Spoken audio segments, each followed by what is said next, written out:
শেখ হাসিনা একটা অ্যাক্ট করছিল, ICT act, information and communication technology act 2006 করছিল, আপনাদের মনে আছে। সেটা দিয়া অনেক সাংবাদিক, অনেক লেখক, অনেক সাহিত্যিককে ঝুলাই দিছিল এবং পরবর্তীতে বিশ্বের চাপে সেইটা এসে 2018 সনে ডিজিটাল সিকিউরিটি অ্যাক্ট নামে পরিণত হয়েছে।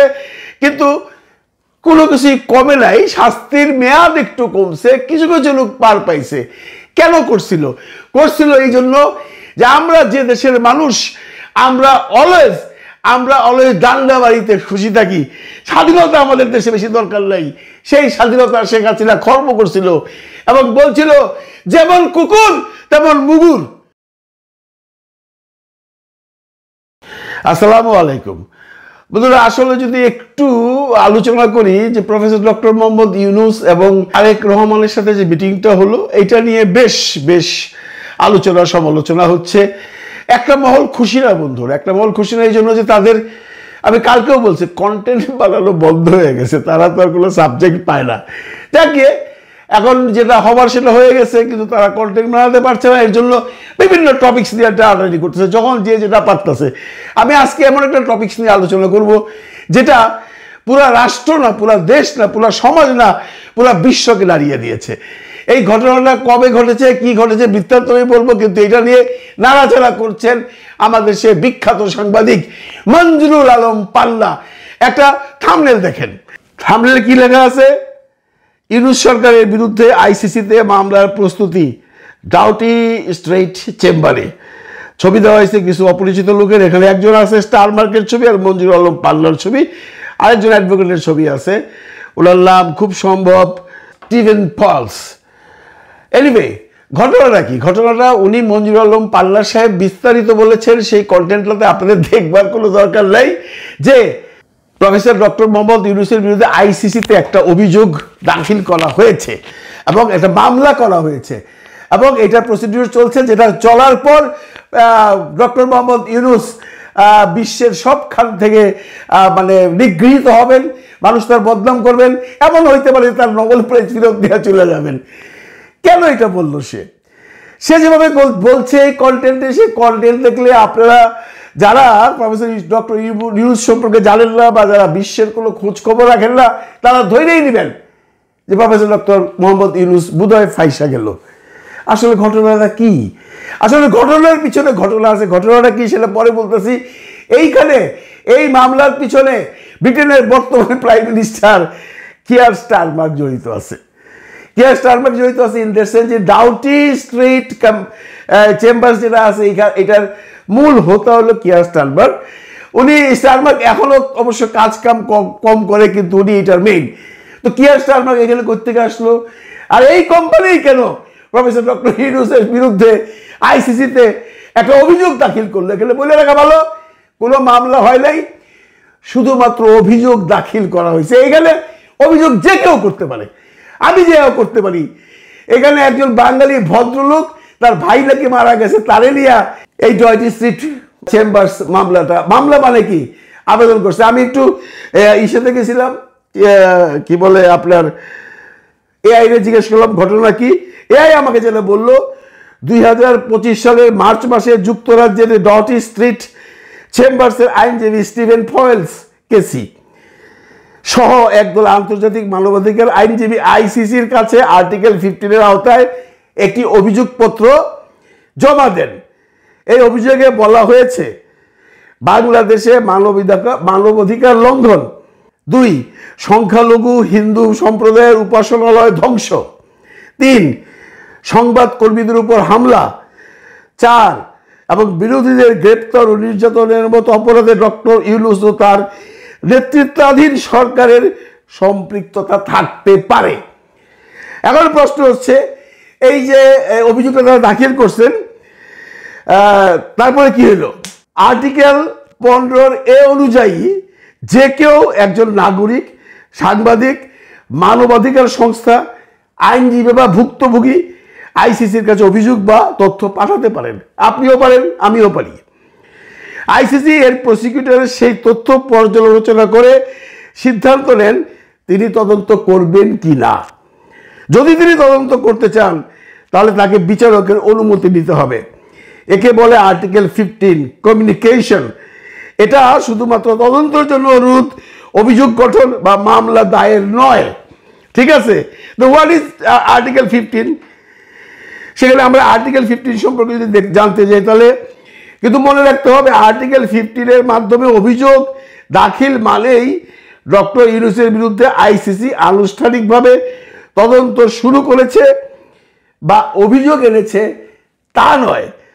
এটা শুধুমাত্র অভিযোগকারীদের অনুরোধ যে আইসিসি যেন এসব ঘটনা তদন্ত করে এবং প্রয়োজনে মামলার সিদ্ধান্ত নেয়। এখন ঘটনা হলো এটা 25 মার্চের 25 তারিখ এই মানে অভিযোগটা দাখিল করছে। মার্চ গেল, এপ্রিল গেল, মে গেল, জুনও চলে যেতেছে। এখন এটা কেন বাজারে আসলো? এখন আসেন যোগসূত্র। যোগসূত্র হলো আপনারা জানেন professor doctor Muhammad Yunus as a পাওনাদার স্টারমার্কের সাথে দেখা করতে চাইছিল। তার সাথে স্টারমার্কের কোনো দ্বিপক্ষিক আলোচনা হইতো কিনা আমরা জানি না, তবে উনি টাকা পায়, স্টারমার্কের কাছে টাকা পায় বাংলাদেশ গভর্নমেন্ট মানে ডক্টর ইউনূস। তারপরে ইউনূস সাহেব হলো পাওনাদার, ওই হলো দেনাদার। তো দেনাদার ভাগছে। দেনাদার কেন ভাগছে সেটাও আমি আপনাদের আগে বলছি। এখানে কাঁঠাল পিরিতি কাঁঠালের আঠা বা কাঁঠাল রানীর ফ্যামিলির সাথে একটা যোগাযোগ আছে। আপনারা জানেন স্টারমার্কের বান্ধবী এই টিউলিপ সিদ্দিকী প্রফেসর ডক্টর মোহাম্মদ ইউনূসের সাথে দেখা করতে চেয়েছিলেন। ইউনূস স্যার বলছে যে এটা আইনি প্রক্রিয়ায় আপনার সম্পর্কে দুদকে মামলা হয়েছে, you have to proceed on আইনি। আপনি দুদকে যোগাযোগ করেন, দেখা করেন নাই। এখন ঘটনা হচ্ছে ইউনূস স্যার স্টারমার্কের সাথে দেখা করতে চাইছে। কেন সেটা বলে নাই, সময় চাইছে। স্টারমার্ক ওয়াজ ইন লন্ডন, ওই সময় উনি লন্ডনে ছিলেন। উনি 14 তারিখে কিন্তু লন্ডন ছাড়ছেন কানাডার উদ্দেশ্যে। স্টারমার্ক তো পালায় বেড়াইতেছে, ইউনূস স্যার সেটা দেখা করবে না। কেন দেখা করবে না সেটার বিশ্লেষণ আগে করছে। এইখানে মূল ঘটনা হইল টিউলিপ সিদ্দিকীর এরিয়া। টিউলিপ সিদ্দিকী চায় না স্টারমার্কের সাথে প্রফেসর ডক্টর মোহাম্মদ ইউনূসের দেখা হোক, কারণ টিউলিপ সিদ্দিকী একটা জিনিস বুঝে ফেলাইছে, স্টারমার্কের কাছে প্রফেসর ডক্টর মোহাম্মদ ইউনূস একটা কথাই বলবে, আমার দেশের এত টাকা, এই সাইফুজ্জামান কি সাইফুল্লাহ কি নাম ভূমিমন্ত্রী, তারপরে রেহানা, এরা মিলে যে টাকা পয়সা আনছি ইংল্যান্ডে, এগুলা আমার ফেরত দাও। তার মানে সে তার টাকা চাইবে। এবং স্টারমার্কের টিউলিপ এমনভাবে বুঝাইছে যে তুমি ইউনূসের সাথে কথা করে পারবা না, তুমি ওর সাথে কথা বলো না, শোনা, ওকে তুমি অ্যাভয়েড করো, কারণ ইউনূসের সাথে কথা বলে তুমি সামলাইতে পারবা না। He is a very talented guy এবং তোমাকে সে ছাই দিয়ে ধরবে, তখন তুমি বাঁচবা কেমন করে? তুমি যে কোনো বাহানা করে বাইরে যাও, মানে ইউনূসকে টাইম দিও না। ঠিক আছে, ইউনূস সাহেবকে টাইম দেয় নাই। এখন টিউলিপের একটা পরাজয় হয়ে গেল, তার সাথে দেখাও করলো না। সে তারা মানে প্রচার করতে চাইলো, ইউনূস সাহেবকে বেইজ্জতি করে পাঠিয়ে দেওয়া হয়েছে, স্টারমার্ক দেখা করে নাই। কিন্তু এখানে একটা কথা মনে রেখেন, ইউনূস স্যার কিন্তু পাওনাদার হিসেবে তার সাথে দেখা করতে চাইছিল, অন্য কোনো কারণে নাই। পরাজয় ইউনূস স্যারের হয় নাই, পরাজয় স্টারমার্কের হয়েছে, আপনি যেভাবে বিবেচনা করেন। এখন কি করা যায়? এখন নতুন একটা ফাঁদ বাজারে ছেড়ে দিছে। কি? আইসিসিতে প্রফেসর ইউনূস সম্পর্কে মামলা হয়েছে। কি মামলা হয়েছে? মানবাধিকার লঙ্ঘন। ইউনূসের কি মানবাধিকার লঙ্ঘন করছেন এবং হিন্দুদের প্রতি অত্যাচার। ইউনূসের কি অন্যায় অত্যাচার করছেন হিন্দুদের প্রতি এবং সাংবাদিকদের উপরে তাদের অধিকার খর্ব করা। কি করছেন ইউনূস সাহেব? বন্ধুরা আপনারা জানেন এই যে আজকে ইউটিউব মিডিয়াতে হাজার হাজার কন্টেন্ট তৈরি হয়, হাজার হাজার এই লিরিক উত্তরা সারাদিন ইউনূসের বদনাম করতেছে। ইউনূস সাহেব একটা কথা বলে? একটা কথা বলে না। তাহলে কোন দিক দিয়া খর্ব হইল এই মানবাধিকার? এইটা আমি বিবেচ্য বিষয়। দ্বিতীয়ত হিন্দুদের উপর অত্যাচার। ইউনূস সাহেবের সময় জাস্ট আসার পরে পরে কিছু কিছু হিন্দু মহল্লায় কিছু কিছু প্রবলেম হয়েছে আমরা জানি, এবং সেইখানে যে জামাতের ছেলেরা ওইখানে যে পাহারা দিছে, সারা রাত জাগা রয়েছে, মন্দিরগুলোকে পাহারা দিয়ে রাখছে। এখানে ইউনূস সাহেবের কি দোষ? ক্রেডিট তো যদি দিতে হয় জামাতকে দিবেন, ক্রেডিট যদি দিতে হয় ইউনূস সাহেবকে দিবেন যে উনি যেভাবেই হোক ম্যানেজ করছে। কোনো হিন্দু নির্যাতন ওই সময় হয় নাই, দু একটা বিচ্ছিন্ন ঘটনা হইতে পারে, অস্বীকার করি না। এইটা অবশ্য হিন্দুত্বের জন্য হয় নাই, এইটা হয়েছে আপনার রাজনীতির ব্যাপারে, রাজনীতি নিয়ে। কারণ ওই হিন্দু ভদ্রলোক হয়তো বা আওয়ামী লীগের সাথে খুব সম্পৃক্ত ছিল, তখন একটা মব কালচার হয়েছে। এটার জন্য আপনি ইউনূস সাহেবকে আইসিসিতে দাঁড়া করবেন। মিস্টার স্টারমার্ক, আপনার কি হবে সেটা ভাইবেন। আপনার পিছনে কিন্তু ইউনূস সাহেব লেগে গেছে গা, মনে রেখেন। লন্ডনে দেখা করেন নাই, ঠিক আছে, চাইবা গেছিল। এখন এই যে একটা অভিযোগপত্র দাখিল করছেন, বন্ধুরা আবারও বলে নেই, অভিযোগপত্র দাখিল করেছে, ইটস নট এ মামলা। কিন্তু পাল্লা এটাকে মামলা মুমলা বাড়াইয়া ইউনূস সাহেব বেজ্জিত করে ফেলাইছে। এর জন্য বলতেছি আইসিটি অ্যাক্ট হোক অথবা এই ডিজিটাল অ্যাক্ট হোক, এগুলো আবার চালু করা দরকার। বাংলাদেশে এত স্বাধীনতার দরকার নাই, আমরা এই স্বাধীনতার উপযুক্ত না। আমরা এলাম কুকুর, আমরা যেমন কুকুর, আমাদের কেমন মুগুর দেওয়া উচিত, তাহলে আমরা ভালো থাকবো। নইলে এই যে একটা কন্টেন্ট সে তৈরি করলো, সাধারণ মানুষ যে রাষ্ট্র বিজ্ঞান দেশ ইউনূস স্যার টোটাল রাজনীতি সম্পর্কে কিছু জানে না, সে যদি এই কন্টেন্টটা দেখে সে কি ভাববে? হায় আল্লাহ, এই ইউনূস স্যার সম্বন্ধে আইসিসিতে মামলা হইতেছে, তার মানে তো ইউনূস স্যার লোক ভালো না, ভালো হলে তো আইসিসিতে মামলা হইতে পারে না। এই যে ইমপ্রেশনটা খারাপ করলো, এত করে কার লাভ হইল?